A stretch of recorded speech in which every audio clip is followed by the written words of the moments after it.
महाराष्ट्र के deputy CM Ajit Pawar का निधन हो गया है।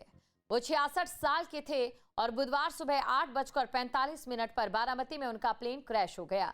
बारामती एयरपोर्ट पर लैंडिंग के दौरान यह हादसा हुआ और प्लेन में अजीत पवार के साथ मौजूद उनके पर्सनल असिस्टेंट, सुरक्षाकर्मी और प्लेन स्टाफ समेत 5 लोगों की जान चली गई। अब तक मिली जानकारी के मुताबिक पवार मुंबई से चार्टर्ड प्लेन में बारामती गए थे। वहां लैंडिंग के दौरान प्लेन रनवे से फिसल गया। अजीत महाराष्ट्र पंचायत चुनाव के लिए बारामती में 4 सभाओं को संबोधित करने जा रहे थे। शरद पवार और सुप्रिया सुले दिल्ली में थे। माननीय उप मुख्यमंत्री श्री अजीत पवार जी के बारे में दुखद सूचना प्राप्त हो रही है। बहुत ही हृदय विदारक घटना है। मैं ईश्वर से प्रार्थना करता हूं कि उनके परिजनों को इस असहनीय पीड़ा को सहने की ताकत दें, उनके अनुयायियों को, उनकी पार्टी के सभी पदाधिकारियों को ईश्वर ताकत दे असहनीय पीड़ा को सहने की। और हमारी तरफ से पूरी संवेदनाएं हैं। हम सब श्री पवार जी के परिवार के साथ ही दुख की घड़ी में खड़े हैं। बहुत बड़ी दुर्घटना है। केवल महाराष्ट्र सरकार के वो डिप्टी सीएम नहीं थे, बल्कि देश के एक जाने माने राजनेता थे। आज उनकी भरपाई शायद मुश्किल। मुझे बहुत ही ये शॉकिंग न्यूज़ है, दर्दनाक है और हृदय विदारक है। आपसी मतभेद रहे हैं, पर उनके साथ मुझे काम करने का मौका भी मिला है और अत्यंत कमिटेड और हमेशा काम से काम रखने वाले एक व्यक्ति थे। और मैं पवार साहब को, सुप्रिया को, सुनेत्रा जी को, पार्थ को, जय को, सभी को अपनी संवेदनाएं व्यक्त करना चाहूँगी। और वो लाखों करोड़ों जो बारामती वाले हैं, महाराष्ट्र वासी हैं, उन सबको अपना संवेदनाएं व्यक्त करना चाहूँगी, क्योंकि वो एक महाराष्ट्र के एक, मैं कहूँगी, अमंग्स द यंगर लीडरशिप थी और काफ़ी प्रॉमिसिंग लीडरशिप थी। उनका इस तरीके से जाना बहुत ही दर्दनाक है। देखिए, बहुत ही दुखद है। एक ऊर्जावान नेता की इस प्रकार से अचानक मौत हो जाना निश्चित रूप से बहुत दुखदायी है। और प्लेन का क्रॅश होना, ही क्षमता ईश्वराने त्यांना प्रदान करावी। कुटुंबाचंच नाही, तर संपूर्ण महाराष्ट्राचं झालेलं नुकसान।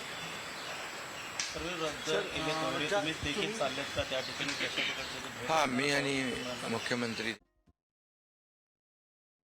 समस्त पवार परिवार और जितने भी समर्थक हैं उनको हमारी तरफ से संवेदना और शोक। मैंने बात की सुप्रिया जी से भी और उनकी मिसेज से भी।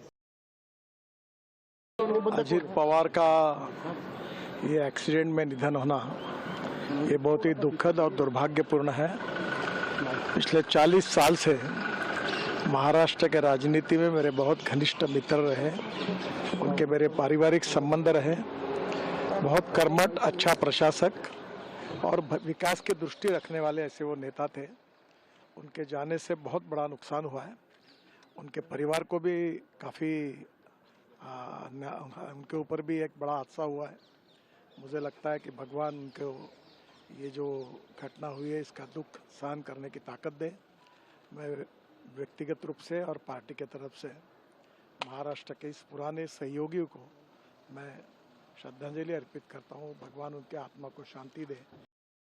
इतना ही नहीं, सुप्रिया सुले और तमाम लोग जो दिल्ली मौजूद थे, जिसमें अजीत पवार की धर्मपत्नी सुनेत्रा पवार भी थी, वो भी मुंबई करीब 11:30 बजे वो पहुंचेंगी। उसके बाद वो लोग भी जो है वो बारामती के लिए रवाना होंगे।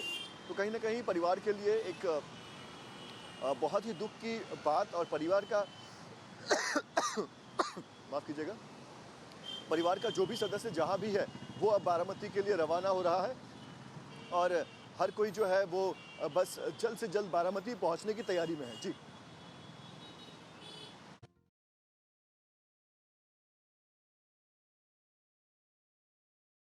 जल्द से जल्द।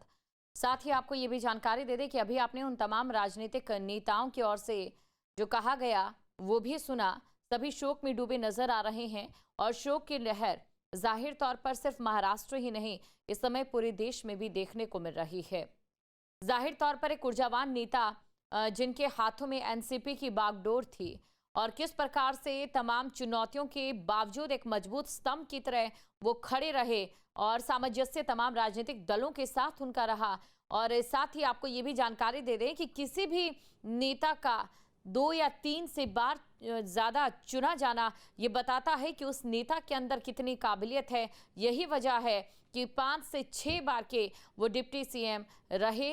बड़ी खबर आपको बता रहे हैं, जहां पर विमान में सवार जो 5 लोग थे वो मारे गए हैं, जिनमें से अजीत पवार का नाम भी शामिल है। और जब वार्ता सामने आई तो यकीन नहीं हुआ। फिर कुछ पलों के बाद पता चला कि बहुत ही स्पष्ट तरीके से बात करने वाले, जिनका स्वभाव बड़ा पारदर्शी था, लोगों को साथ में लेकर के चलने वाला था, वे अजीत दादा हमारे बीच में नहीं रहे। मैं 4 टर्म से विधायक हूं, इस कारण मेरा उनका बहुत करीबी संबंध आया। एक ऐसा व्यक्तित्व जो होने वाले काम को हाँ और न होने वाले काम को भले आपको बुरा लगे, मुंह पर ना, इस प्रकार की उनकी छवि रही। भाषणों में बहुत ज़्यादा शेरो शायरी या कविताएं नहीं करते थे, पर एक भाषण कला में उनका एक अपना अंदाज था जो लोगों को अच्छा लगता था और उस अंदाज में भी प्रामाणिकता थी। और सुबह से लेकर रात तक, यानी सुबह 6 बजे जो काम करने का आरंभ होता था तो रात्रि 11 बजे तक निरंतर काम करते थे और काम का आउटपुट और रिजल्ट की ओर उनका ध्यान हुआ करता था। कार्यकर्ताओं को अच्छा लगे करके बर्ताव करने वाले, व्यवहार करने वाले कुछ नेता होते हैं, पर अजीत दादा एक ऐसे व्यक्तित्व के धनी थे कि कार्यकर्ता को बुरा भी लगे कुछ समय के लिए, पर कड़वा सच बोलने वाले ऐसे नेता थे कि जिस कार्यकर्ताओं को भी कुछ दिनों के बाद पता चलता था कि मेरा नेता मुझसे सच बोलता है, कभी भी झूठ नहीं बोलता। ये बहुत बड़ी संकट की घड़ी है उनके परिवार के, उनके कार्यकर्ता, उनके दल के प्रति, राज्य के प्रति, सरकार के उप मुख्यमंत्री रहे हैं। मेरी सारी संवेदनाएं प्रकट करते हुए मैं उस परम परमात्मा से प्रार्थना करूंगा कि परमात्मा उनकी आत्मा को शांति और सद्गति दे और उनकी धर्मपत्नी, उनके दोनों पुत्र, उनका परिवार, उनका दल, कार्यकर्ता, सभी को यह आघात सहने की क्षमता दे।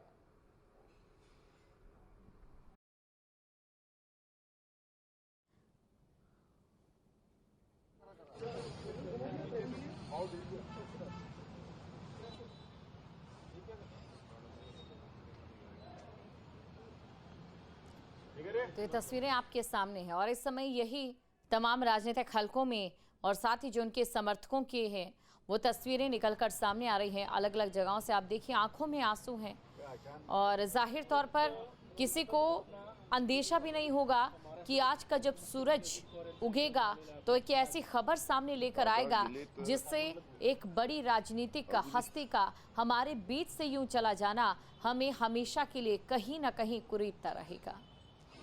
आज बारामती में उनकी 4 जनसभाएं थी और इसी के साथ वो बारामती, अभी आप तस्वीरों में देख रहे हैं, तस्वीर हम आपको दिखा रहे हैं जहां पर लोगों की आंखों में आंसू हैं, राजनीतिक हस्तियों की आंखों में आंसू हैं, क्योंकि अनिल देशमुख की तस्वीर आपके सामने, आंखों में आंसू और फपक रहे होंठ, कपकपाते गाल, इस बात की निशानी है कि अजीत पवार के साथ उनके संबंध किस तरीके से थे।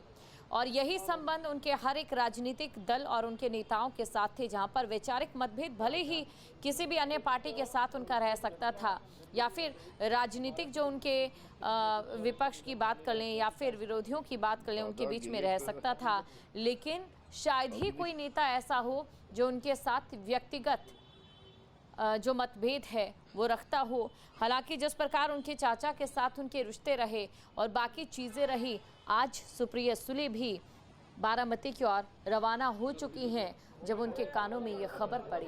जाहिर तौर पर इस समय शोक संतप्त पूरा परिवार तो नज़र आ ही रहा है, लेकिन साथ ही जो उनके साथी थे राजनीतिक दलों से जुड़े या फिर राजनीति में जिन्होंने उनके साथ काम किया, आज उनकी आंखों में भी आंसू नज़र आ रहे हैं। और ये सीधी तस्वीरें इस समय आप देख सकते हैं अनिल देशमुख, जहां पर उनकी आवाज़ में आंसू हैं।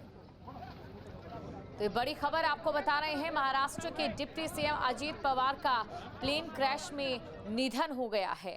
बारामती, जहां से उन्होंने राजनीति की शुरुआत की, वही बारामती आज उनकी आखिरी सांस की वजह बन गई। ये तस्वीरें आपके सामने घटनास्थल की तस्वीर में आप देख सकते हैं, जहां पर हर ओर उस विमान का मलबा पड़ा हुआ है जिस विमान में अजीत पवार अपने साथियों के साथ मौजूद थे। उनके सुरक्षाकर्मी थे, उनके पीए थे, बताया जा रहा है एनसीपी के एक नेता भी थे।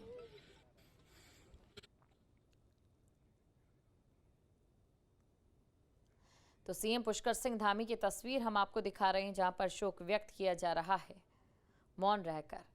ये बड़ी खबर आपको हम बता रहे हैं और तस्वीरें दिखा रहे हैं।